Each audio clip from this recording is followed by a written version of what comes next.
इंदौर ప్రజలనందరికీ నా శుభాభివందనాలు. బస సరస్వతి ఆశీస్సులు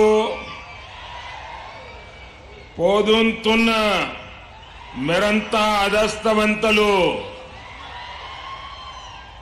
గోదావరి, మంజీరా, హరీంద్ర నదుల త్రివేణి సంగమం కందకుర్తి అన్న ఈ నెల పవిత్రమైనది. రజాకర్ల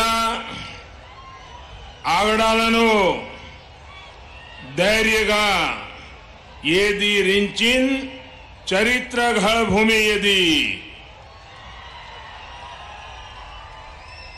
మార్పు కోసం, ప్రగతి కోసం, అమరవీరుల ఆకాంక్షల సాకారం కోసం తరలి వచ్చిన మీ అందరికీ నా నమస్కారాలు.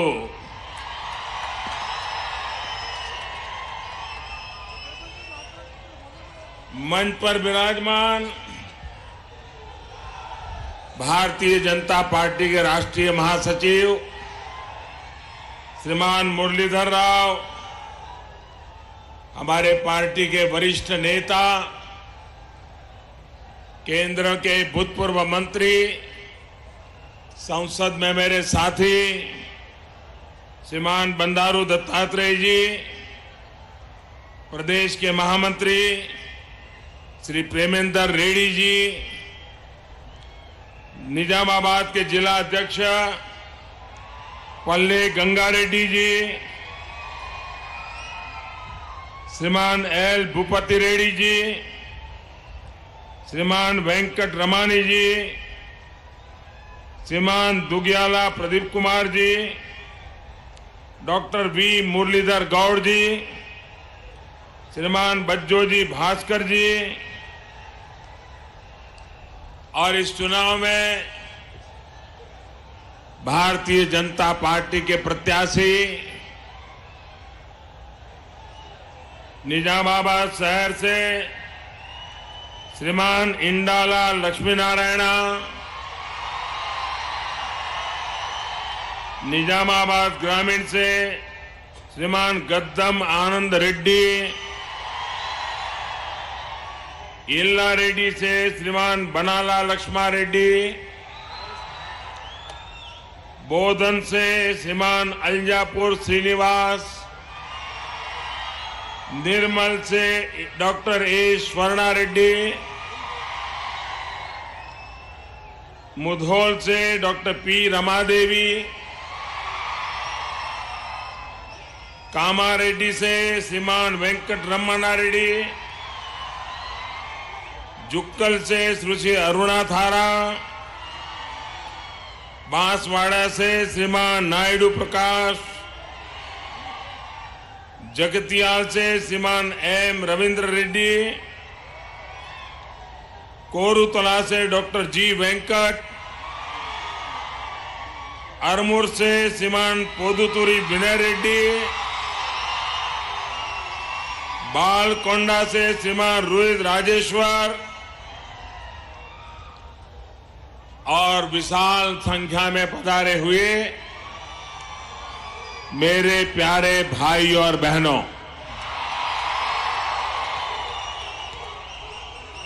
आप सबको आज ऐसी गर्मी में इतनी बड़ी संख्या में आप मुझे आशीर्वाद देने आए, हमारे उम्मीदवारों को आशीर्वाद देने आए, इसके लिए मैं हृदय से आपका आभार व्यक्त करता हूं. వేదికపై ఉన్నటువంటి భారతీయ జనతా పార్టీ నాయకులు, మాజీ మంత్రి బండారు దత్తాత్రేయ గారు, పార్టీ నాయకులు, అదే విధంగా వివిధ అసెంబ్లీ నియోజకవర్గాల నుంచి భారతీయ జనతా పార్టీ అభ్యర్థులుగా నిలబడ్డటువంటి వారందరూ ఇంత వేడిలో ఈ నిజామాబాద్ పట్టణంలో ఇంత భారీ జనం ఏదైతే తరలి వచ్చారో వాళ్ళందరికీ నేను హార్దిక అభినందనలు తెలియజేస్తున్నాను। आज मैं जब निजामाबाद की धरती पर आया हूं तो मैं सबसे पहले उस युवा शक्ति का स्मरण करना चाहूंगा। आज जिस बेटी के नाम से देश गौरव ले रहा है, दुनिया के अंदर जिसने अपना नाम प्रस्तावित किया है, इसी क्षेत्र की हमारी आदिवासी बेटी मालावत पूर्णा, जिसने बहुत छोटी आयु में एवरेस्ट विजय प्राप्त किया, मैं उसको बधाई देता हूं।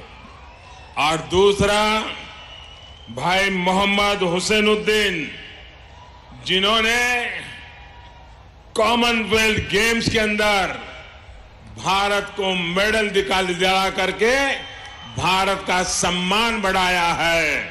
और ये हमारे देश की युवा शक्ति की पहचान है, हमारे न्यू इंडिया की पहचान है, भारत के नए आत्मविश्वास का रणटंकार है। ఈ రోజు ఈ నిజామాబాద్ పవిత్ర భూమి మీదకి వచ్చినప్పుడు నేను ఈ గడ్డ మీద నుంచి వచ్చినటువంటి యువకుల విషయంలో స్మరించకుండా ఉండలేను। ఎవరైతే 13 సంవత్సరాల పిన్న వయస్సులో మాలావత్ మరియు పూర్ణ ఇద్దరు గిరిజన బిడ్డలు ఎవరైతే ఉన్నారో వాళ్ళు ప్రపంచంలో అత్యున్నతమైనటువంటి ఎవరెస్ట్ శిఖరం మీద జాతీయ పతాకాన్ని ఎగరవేసి భారత్ యొక్క గౌరవాన్ని పెంచారు।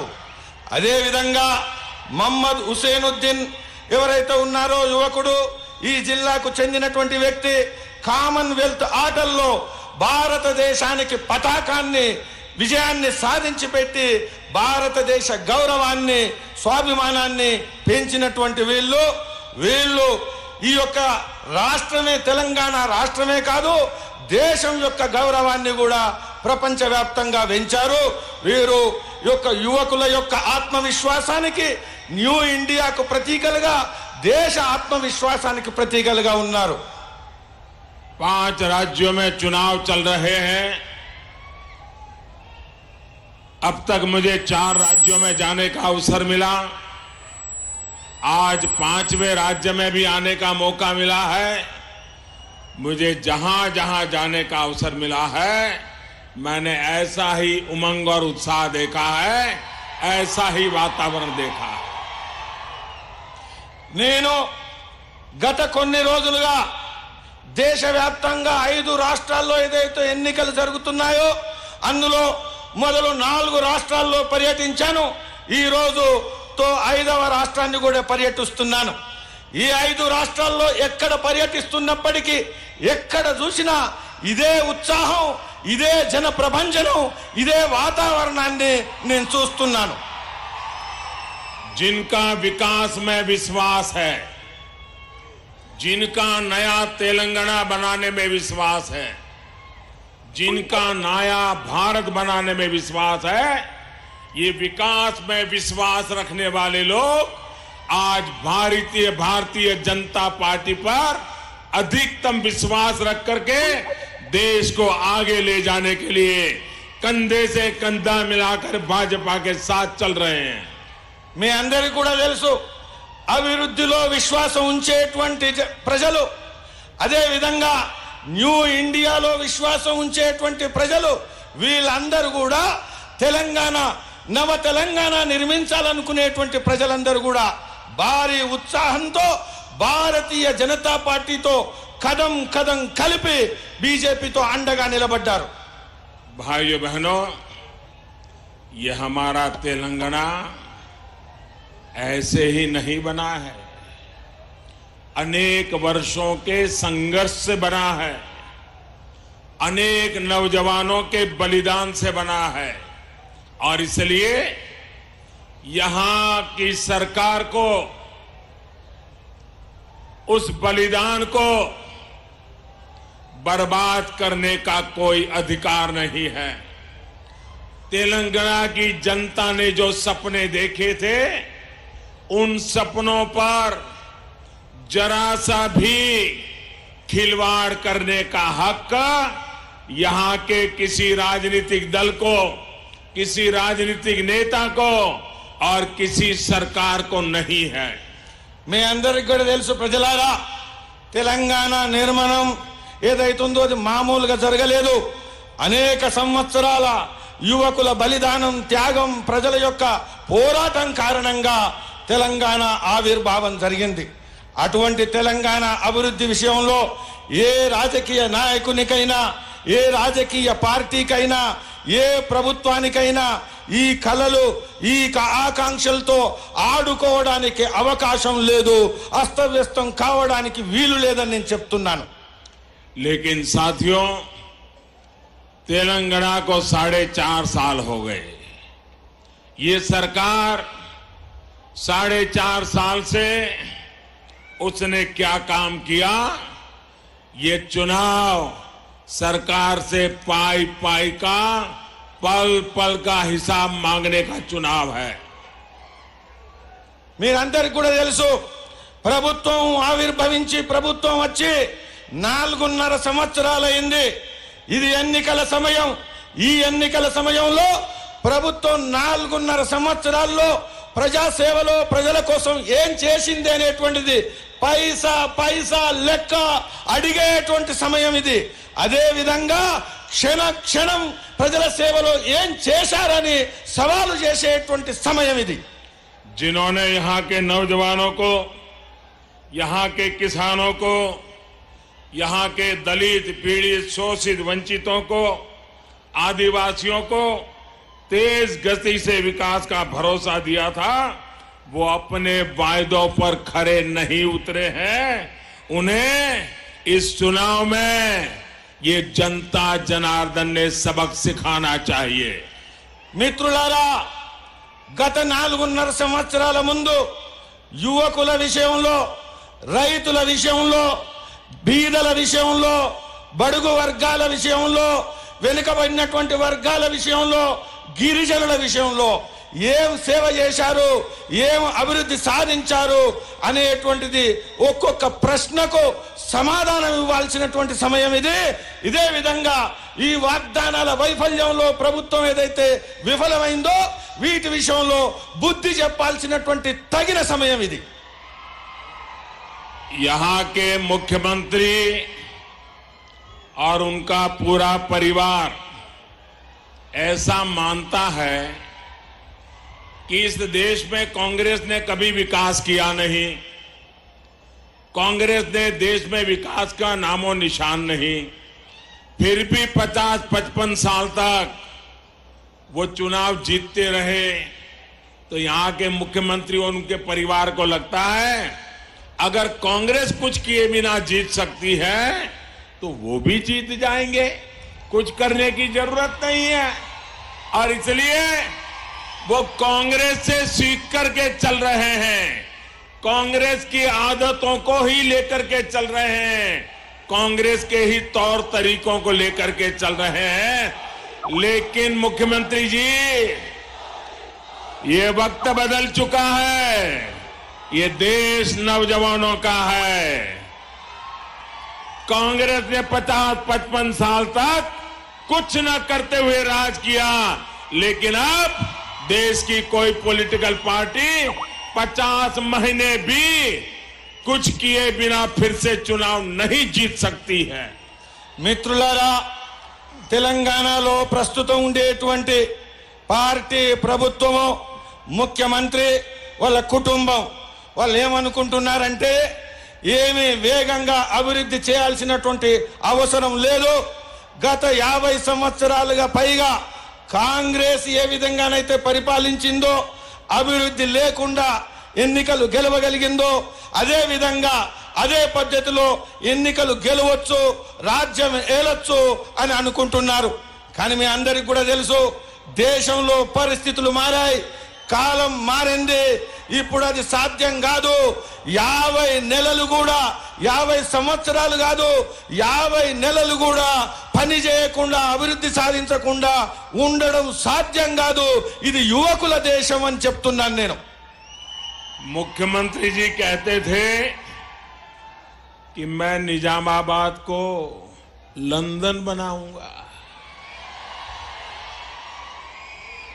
स्मार्ट बनाऊंगा, लेकिन यहां तो बिजली, पानी, सड़क ऐसी सुविधाओं के लिए भी ये निजामाबाद के लोग तरस रहे हैं।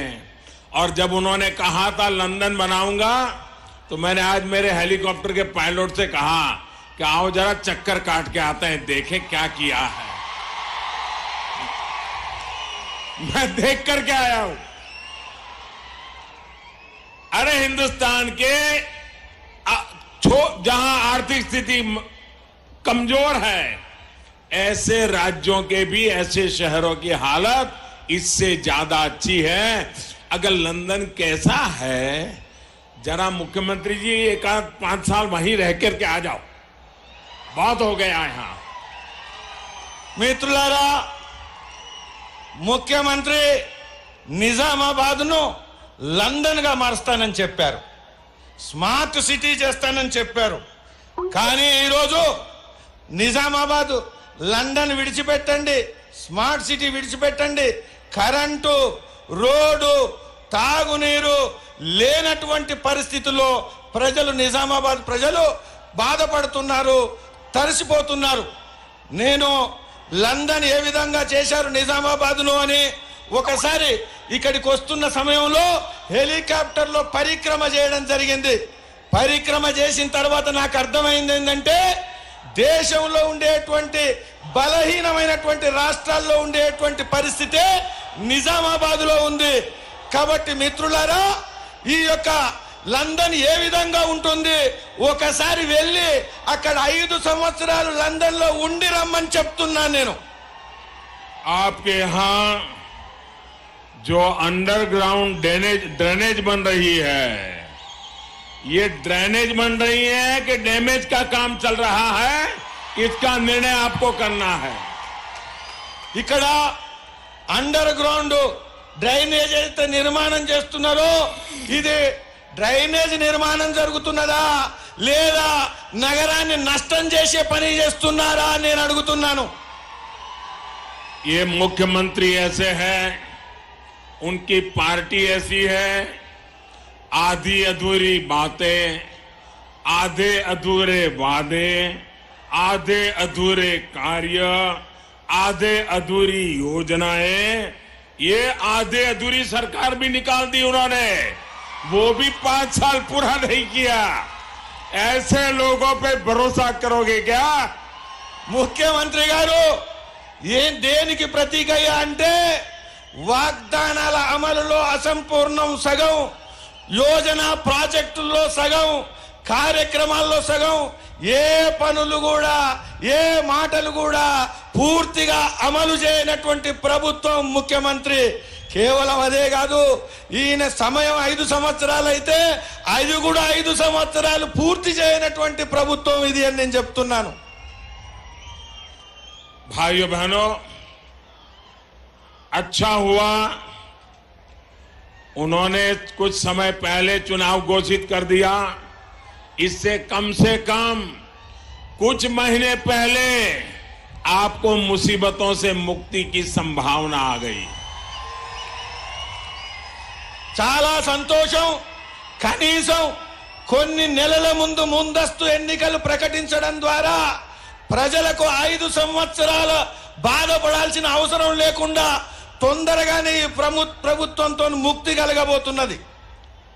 यहाँ के लोग पानी के लिए तरसते हैं. 5 साल हो गए पीने का पानी नहीं पहुंचा रहे, और उन्होंने कहा था घर घर गोदावरी का जल नहीं पहुंचाऊंगा तो वोट मांगने नहीं आऊंगा. वो वोट मांगने के लिए आए कि नहीं आए? उन्होंने झूठा वादा किया था कि नहीं किया था? वो आपको गुमराह करने वाले नेता है कि नहीं है? ऐसे नेता की विदाई होनी चाहिए कि नहीं होनी चाहिए? उनको सजा होनी चाहिए कि नहीं होनी चाहिए? अरे जो पानी नहीं पिला सकता है, ऐसे व्यक्ति को सरकार नहीं दी जा सकती है। మిత్రులారా, నిజామాబాద్ ప్రజలు తాగునీరు కోసం తల్లడిల్లుతున్నారు. మన ముఖ్యమంత్రి గారు పోయిన ఎన్నికల్లో గోదావరి నీరును ఇంటింటికి నేను తీసుకొచ్చి తాగునీరు ఇప్పిస్తాను అని వాగ్దానం చేయడం జరిగింది. మీ అందరికీ తెలుసు, ఈ గోదావరి నీరు ఇంటింటికి రాకపోతే నేను ఓటు అడగడానికి రాను అని కూడా చెప్పడం జరిగింది. కానీ ఈ రోజు ఏమైంది? తాగడానికి గోదావరి నీరు రాలేదు, కానీ ఓటు అడగడానికి మాత్రం ఈ ముఖ్యమంత్రి రావడం జరిగింది. కాబట్టి మిత్రులారా, ఎవరు కనీసం తాగునీరు ఇవ్వలేనటువంటి ముఖ్యమంత్రి, అమలు చేయలేనటువంటి ముఖ్యమంత్రి, అమలు చేయకుండానే ఓటు అడిగేటువంటి ముఖ్యమంత్రిని మనం వీడ్కోలు చెప్పాల్సిన అవసరం ఉందని నేను హెచ్చరిస్తున్నాను. भाइयों बहनों,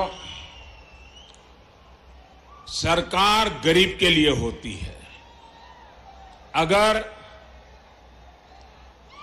कोई अमीर बीमार हो जाए तो 10 डॉक्टर उसके घर कतार लगा के खड़े हो जाते हैं.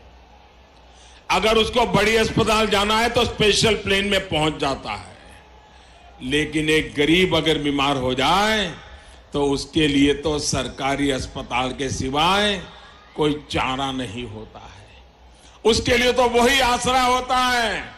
लेकिन भाइयों बहनों, ये तेलंगाना में अस्पताल का हाल क्या है, गरीबों का क्या हाल होता होगा, इसका ये जीता जागता नमूना है.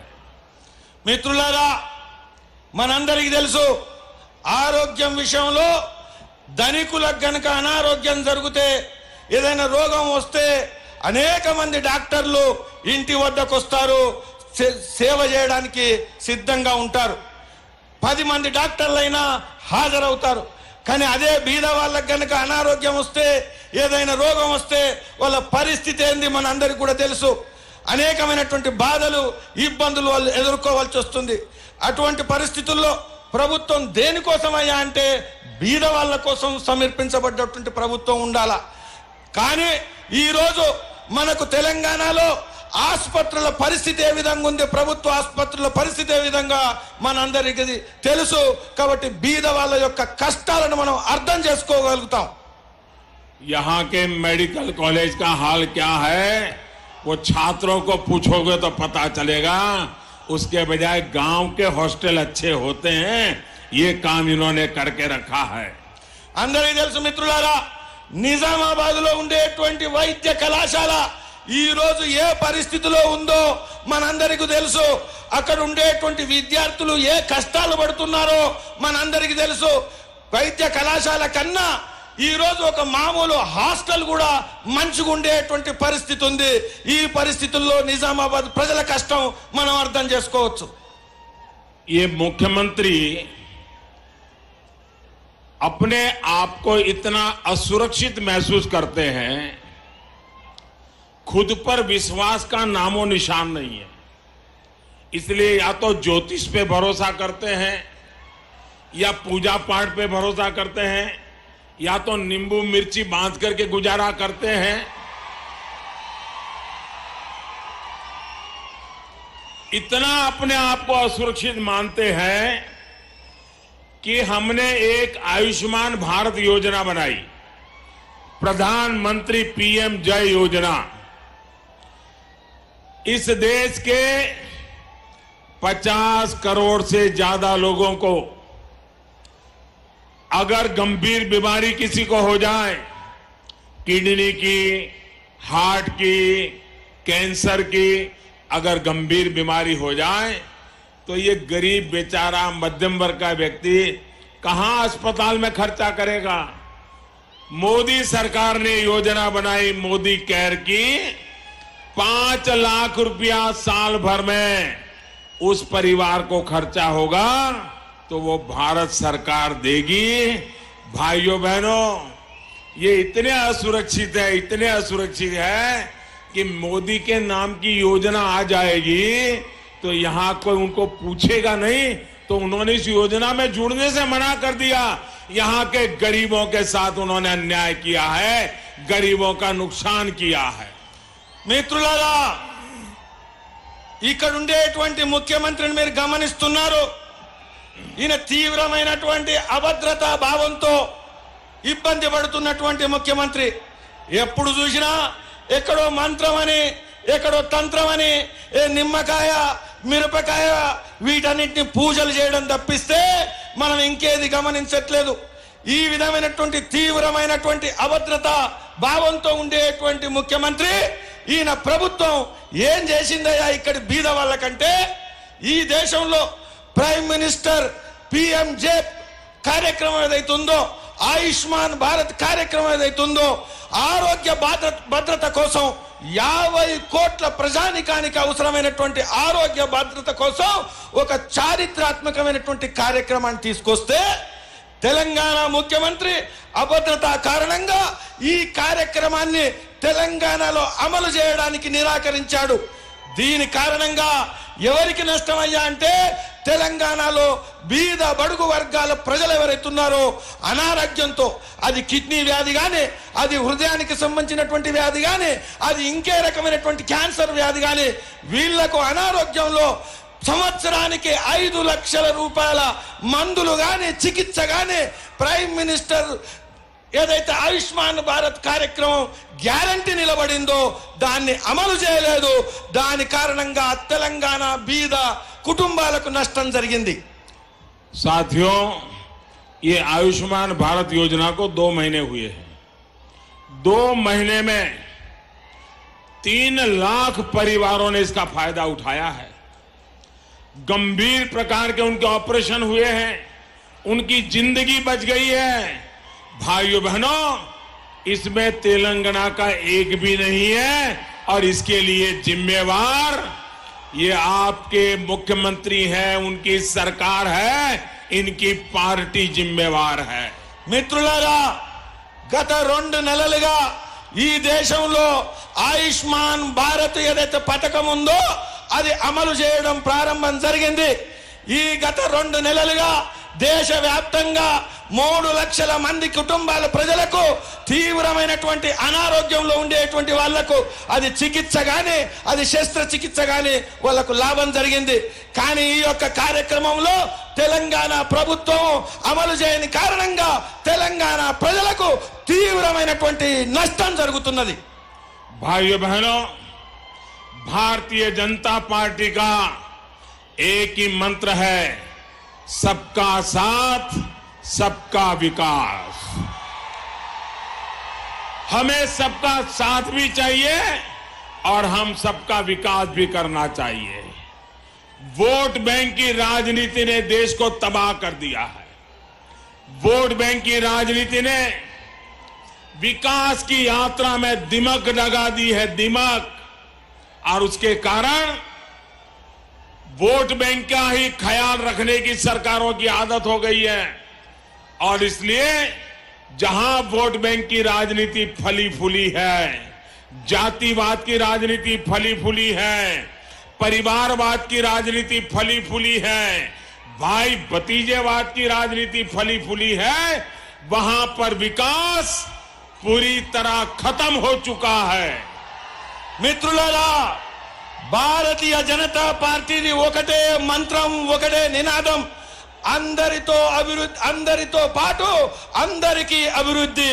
ఇదే మంత్రం, ఇదే నినాదం. కానీ ఇతర పార్టీలు ఏవైతున్నాయో వాళ్ళందరికీ అభివృద్ధితో సంబంధం లేదు. వాళ్ళది ఒకటే రాజకీయం, ఓటు బ్యాంకు రాజకీయాలతో వాళ్ళు గత అనేక దశాబ్దాలుగా రాజకీయాలు చేస్తున్నారు. ఓటు బ్యాంకు రాజకీయాలు ఈ దేశం యొక్క అభివృద్ధికి ఒక చెదలు లాగా పట్టింది. ఈ చెదలు కారణంగా అభివృద్ధి కుంటుపడుతున్నది. మిత్రులారా, అందరితో పాటు అందరి కోసం అభివృద్ధి అనేదే ఈ భారతీయ జనతా పార్టీ మంత్రం. भाइयों बहनों, विकास की यात्रा में भारतीय जनता पार्टी ने रास्ता चुना है, वो पंच तत्व का रास्ता है.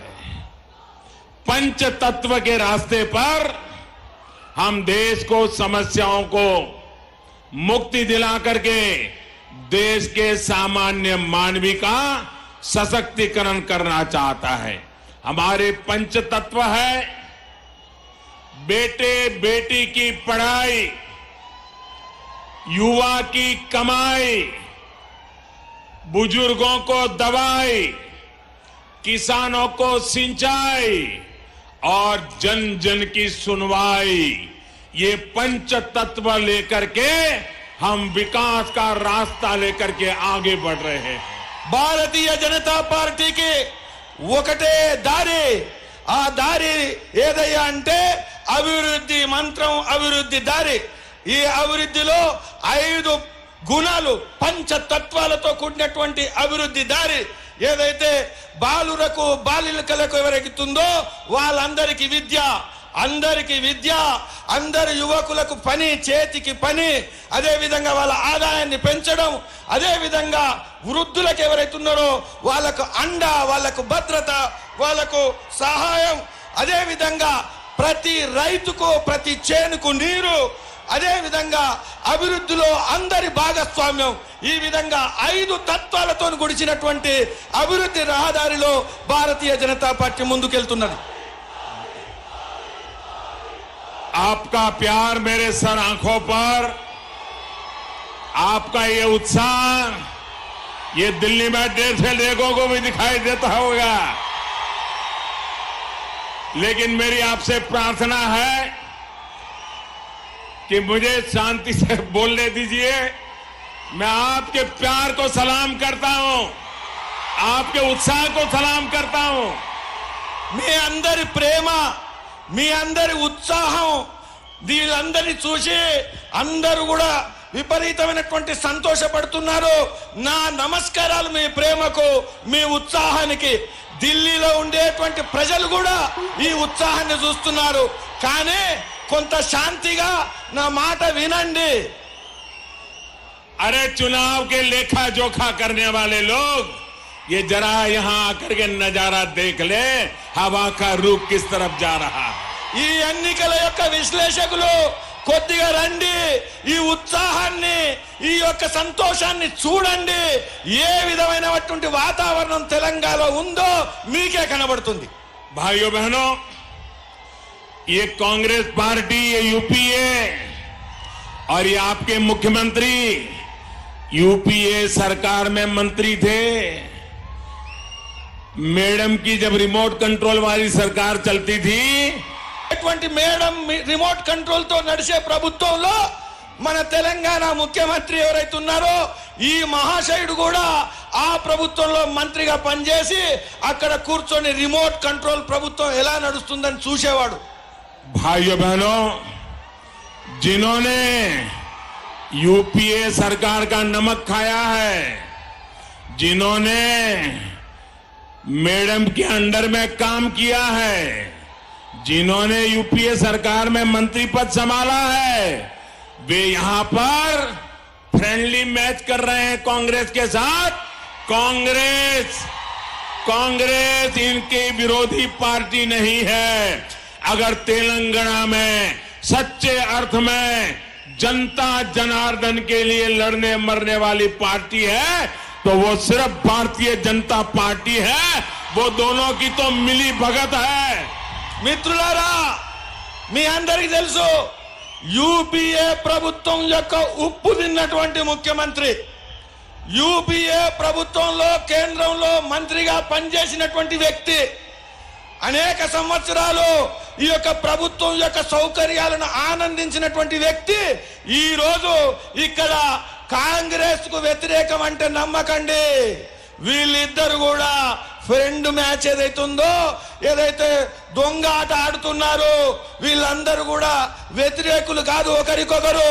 వీళ్ళిద్దరు కలిసి ప్రజలను భ్రమపూరితమైనటువంటి రాజకీయాలు చేస్తున్నారు. వీళ్ళను వ్యతిరేకించేటువంటి పార్టీ నిజమైనటువంటి ప్రజల కోసం, తెలంగాణ కోసం పోరాటం చేసే పార్టీ ఏదైనా ఉంటే అది కేవలం భారతీయ జనతా పార్టీనే. और इनकी फ्रेंडली मैच देखो, इनकी फ्रेंडली मैच कैसी चल रही है. अभी मैडम सोनिया जी तेलंगाना आई थी. बगल में उनके सुपुत्र विराजमान थे। मां बेटे दोनों मंच पे कब्जा करके बैठे थे और इस सदी का सबसे बड़ा जोक देखिए, सबसे बड़ा मजाक देखिए। उस सभा में जहां बेटा बगल में बैठा है वहां मां कह रही है कि ये परिवारवादी पार्टी है टीआरएस, ये चंद्रशेखर राव, ये मुख्यमंत्री, ये परिवारवादी है। आप मुझे बताइए ये दोनों परिवारवादी है कि नहीं है? మిత్రులారా, కొద్ది రోజుల క్రితం తెలంగాణలో జరిగినటువంటి బహిరంగ సభకు మేడం సోనియా గాంధీ గారు వచ్చారు. బహిరంగ సభ వేదిక మీద వారితో పాటు వారి సుపుత్రుడు స్టేజ్ను ఆక్రమించారు. వారు అక్కడి నుంచి ఉపన్యాసం ఇవ్వడం జరిగింది. ఆ ఉపన్యాసంలో ఏ విధంగా వాళ్ళు మాట్లాడారో హాస్యాస్పదమైనటువంటి విషయం ఏంటంటే, వారు ఒకవైపు తల్లి ఇంకొక వైపు కొడుకు వాళ్ళు నిలబడి ఈ రాష్ట్రంలో కుటుంబ రాజకీయాలకు సంబంధించినటువంటి టీఆర్ఎస్ పార్టీ అని విమర్శించడం జరిగింది. ఇంతకన్నా హాస్యాస్పదమైనటువంటి రాజకీయాలు ఉంటాయా? ఈ రెండు పార్టీలు కుటుంబ రాజకీయాల పార్టీలే.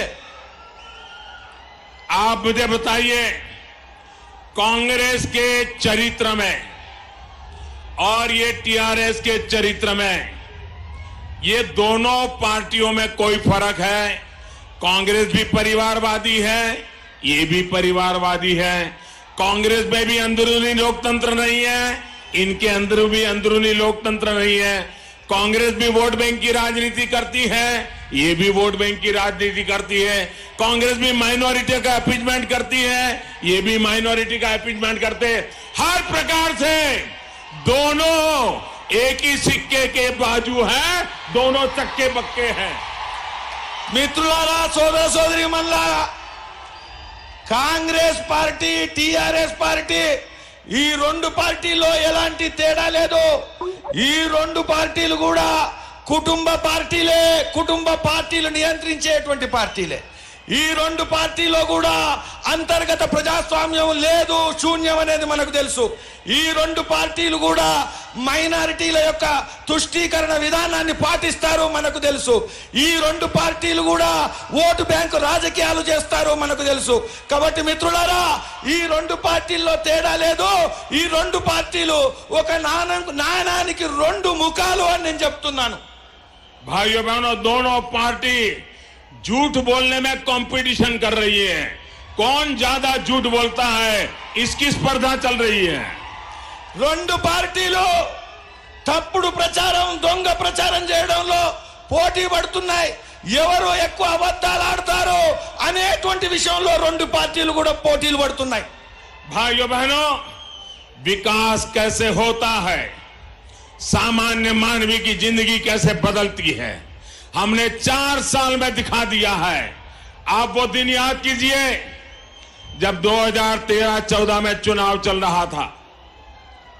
कांग्रेस पार्टी क्या एजेंडा लेके आई थी कि अगर हम दोबारा जीत करके आएंगे तो जो घर में गैस का सिलेंडर मिलता है वो आज 9 मिलता है, हम आएंगे तो 12 देंगे।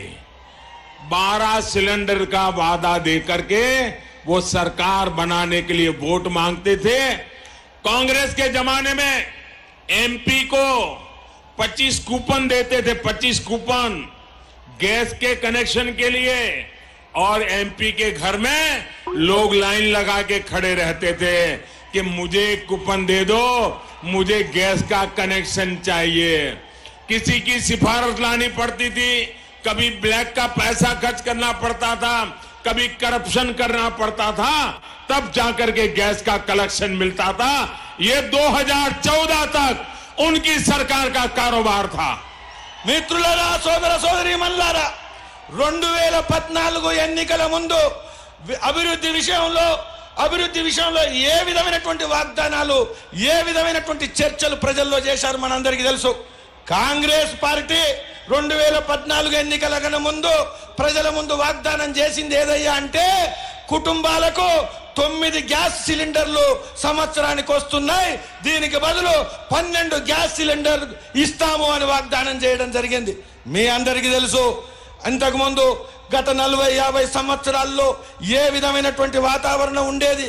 గ్యాస్ కనెక్షన్ల కోసం, టెలిఫోన్ కనెక్షన్ల కోసం లైన్లో నిలబడేది. ఒక గ్యాస్ కనెక్షన్లకు ఎంపీకి 25 కూపన్లు ఇచ్చేటువంటి పద్ధతి ఉండేది. ఆ కాలంలో 25 కూపన్ల ఎంపీలు పొందడం కోసం కానీ ఇతరత్ర కనెక్షన్లు పొందడం కోసం లైన్లో గంటలు నిలబడాల్సి వచ్చేది. అటువంటి పరిస్థితి, అటువంటి అభివృద్ధి, అటువంటి వాతావరణం 2014 ముందు కూడా వీళ్ళు ఈ విధమైనటువంటి వాగ్దానాలు చేయడం జరిగింది. भाइयों बहनों,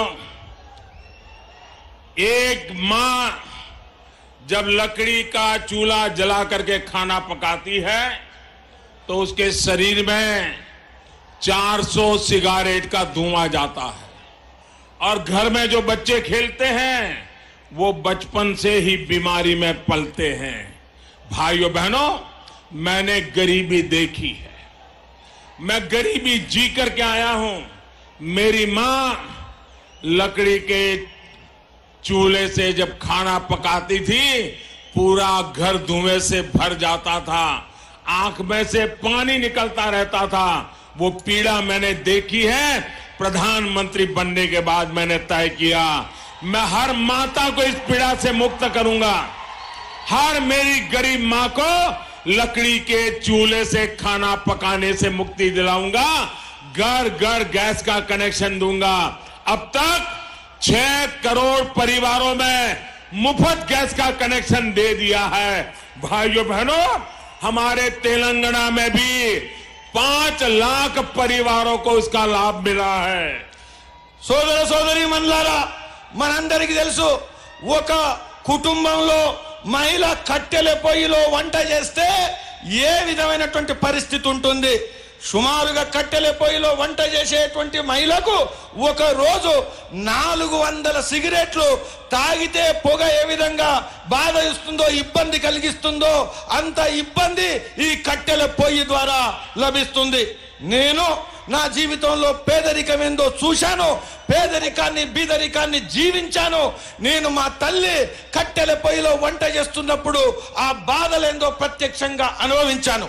నేను ప్రధానమంత్రి అయిన తర్వాత ఒకటే సంకల్పం తీసుకున్నాను, ఈ దేశంలో ఉండేటువంటి బీద మహిళల కుటుంబాలకు ఏవైతున్నాయో కట్టెల పొయ్యి యొక్క బాధ నుంచి ముక్తి ఇప్పించాలని నిర్ణయించుకున్నాను.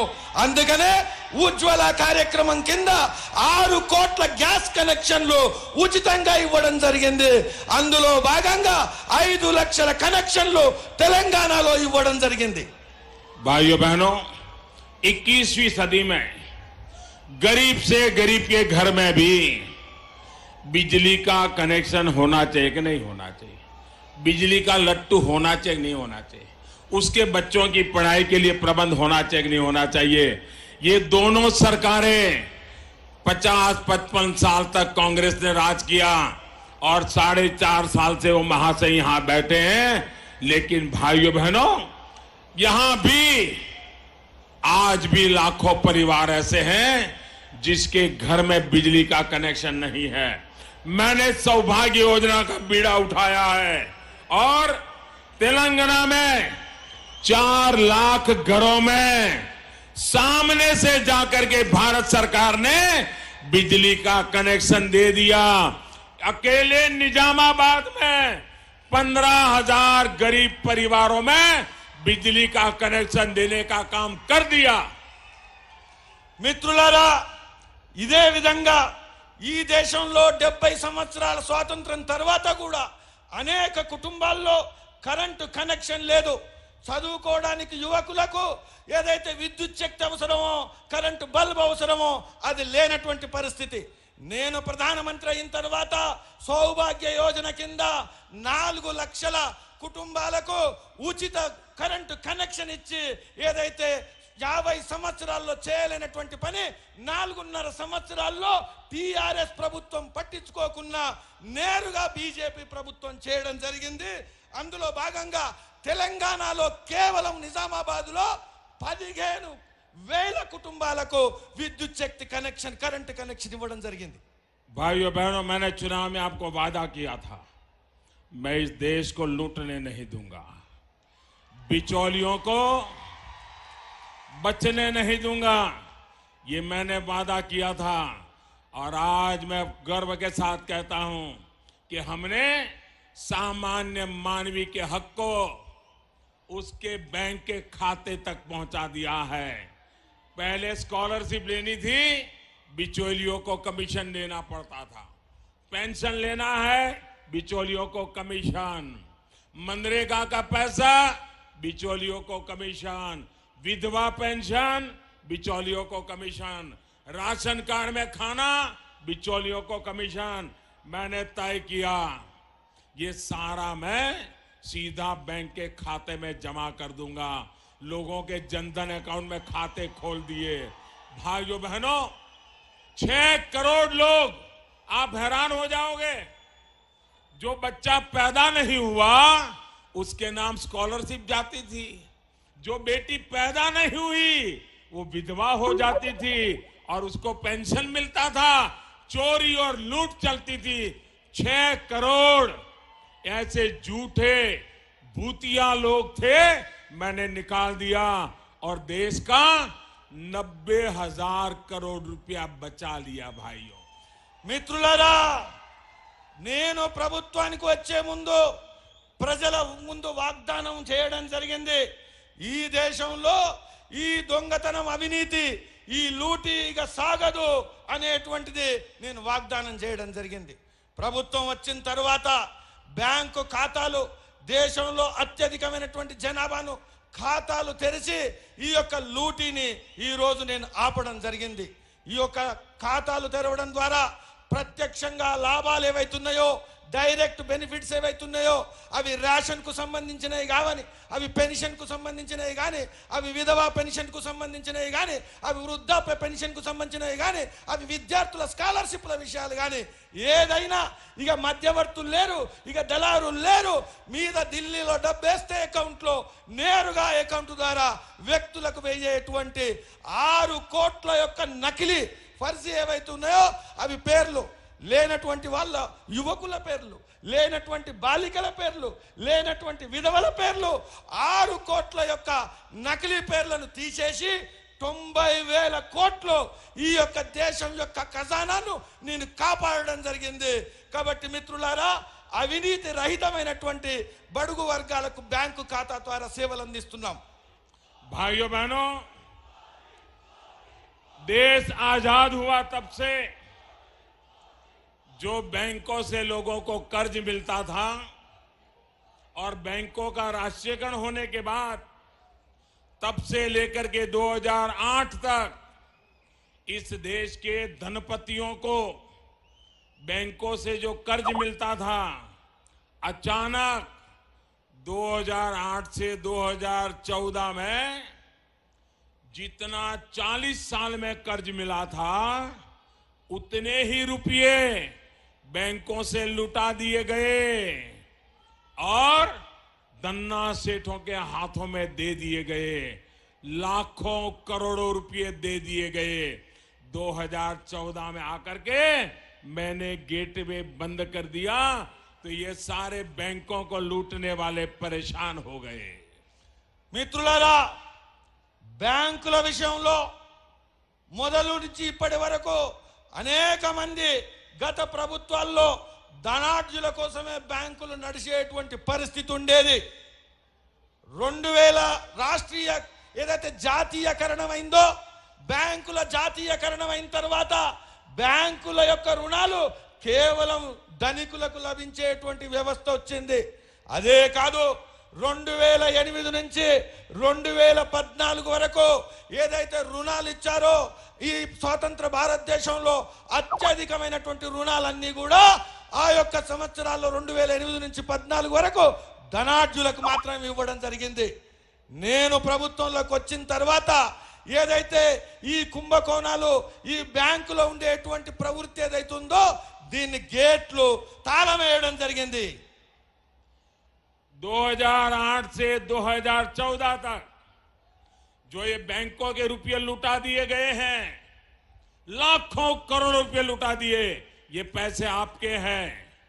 उन्होंने टेलीफोन बैंकिंग चलाया था, नामदार का फोन चला जाए उसको पैसे मिल जाते थे और वे मौज करते थे। मोदी ने आकर के हिसाब मांगा तो भागे भागे फिरने लगे, भागने लगे।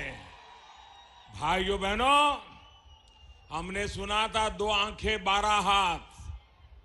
एक फिल्म का नाम सुना था 2 आंखें 12 हाथ।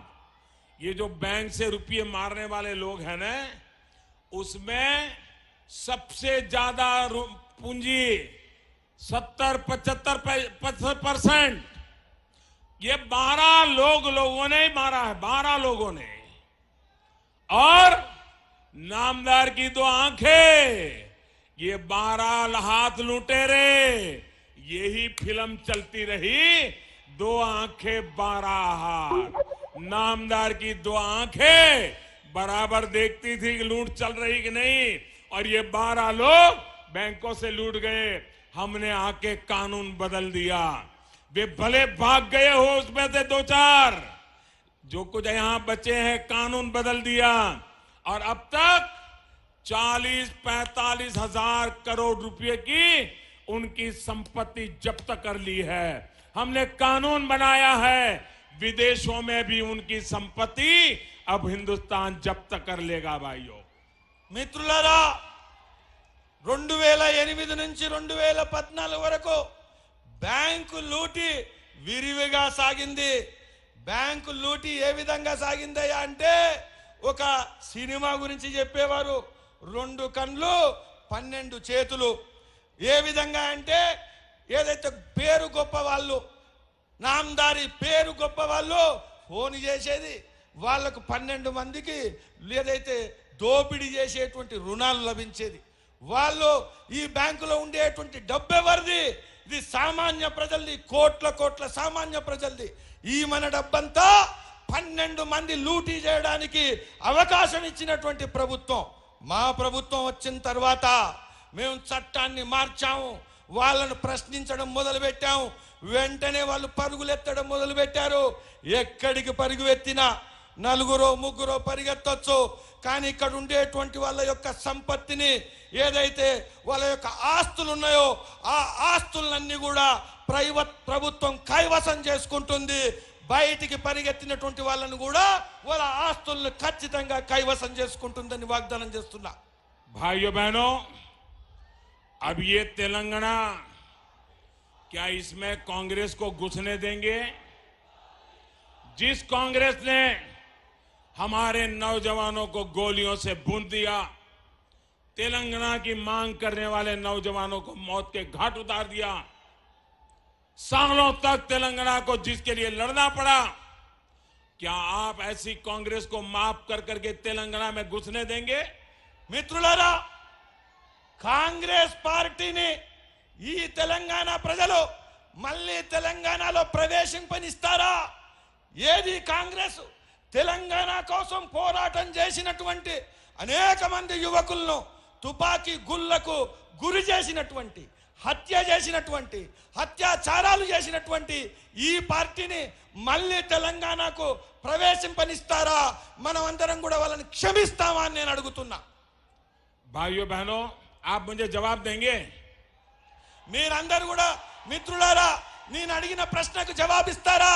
तेलंगाना बनने के बाद चंद्रशेखर राव की सरकार ने तेलंगाना को बर्बाद किया है कि नहीं किया है? తెలంగాణ నిర్మాణం అయిన తర్వాత बर्बाद किया है कि नहीं किया है? इसका कारण क्या है मालूम है?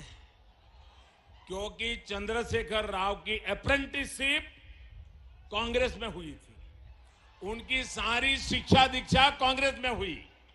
अब ये उनके विद्यार्थी रहे, वहां से ही सब सीख के आए और उन्होंने बर्बाद किया।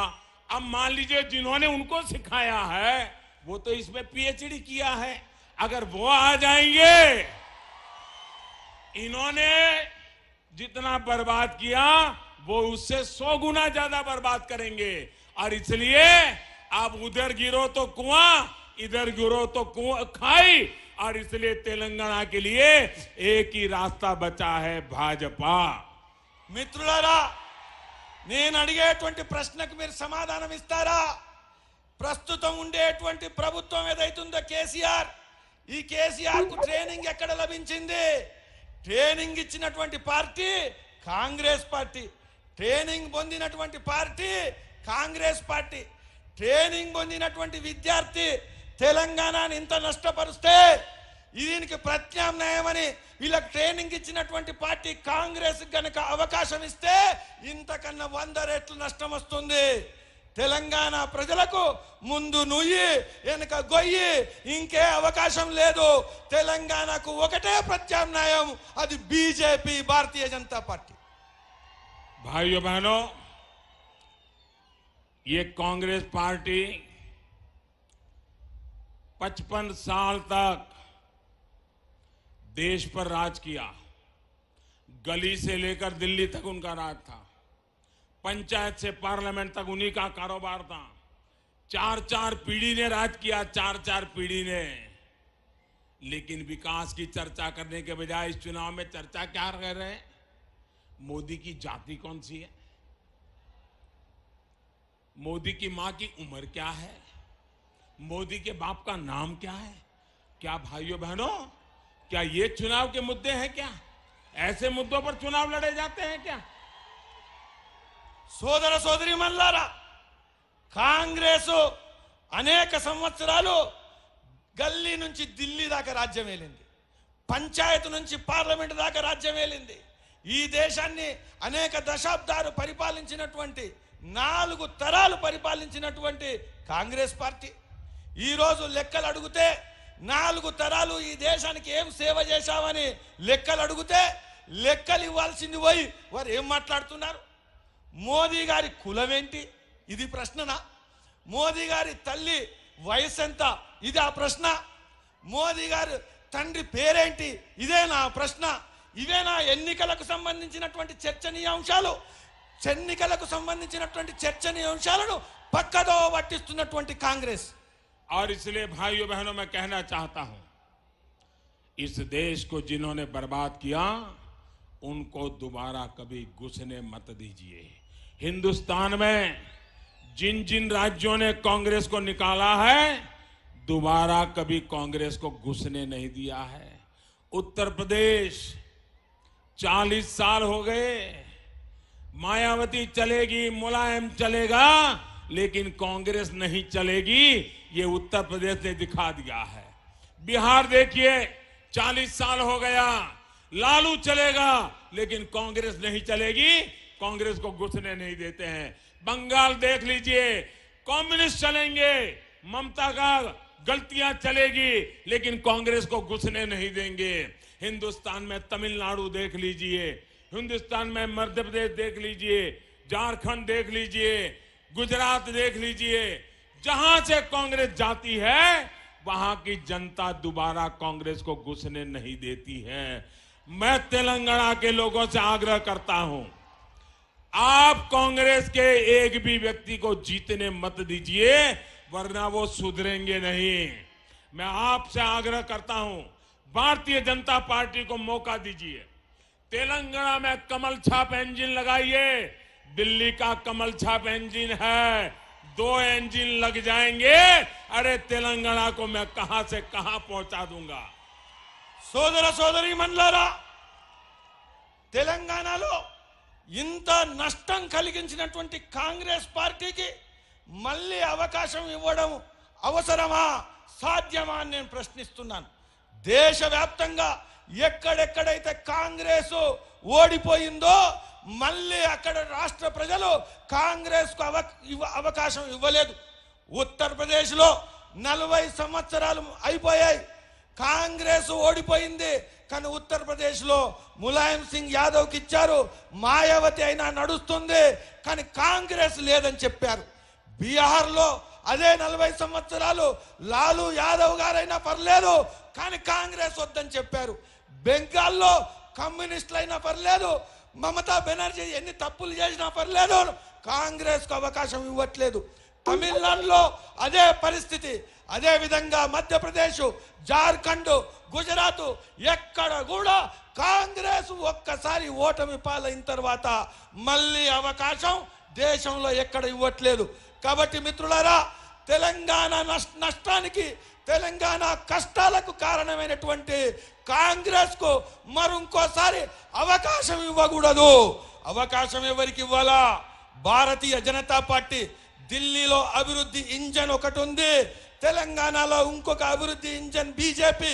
కమలం గుర్తుకు ఓటేస్తే డబుల్ ఇంజన్ అభివృద్ధి ఇటు తెలంగాణ, ఢిల్లీ నుంచి నడుస్తుందని నేను హామీ ఇస్తున్నాను. भाइयों बहनों, 7 तारीख को कमल के निशान पर बटन दबा करके भारतीय जनता पार्टी को अभूतपूर्व विजय दिलाइए। हमारे सभी साथी, सारे उम्मीदवार आगे आ जाएं, उम्मीदवार सारे आगे आ जाएं, सारे उम्मीदवार आगे आ जाएं। अंदर पटकोन। हमारे इन सभी उम्मीदवारों को दोनों हाथ ऊपर करके मुट्ठी बंद करके भारत मां की जय बोल करके आशीर्वाद दीजिए। भारत माता की जय, भारत माता की जय, भारत माता की जय। बहुत बहुत धन्यवाद।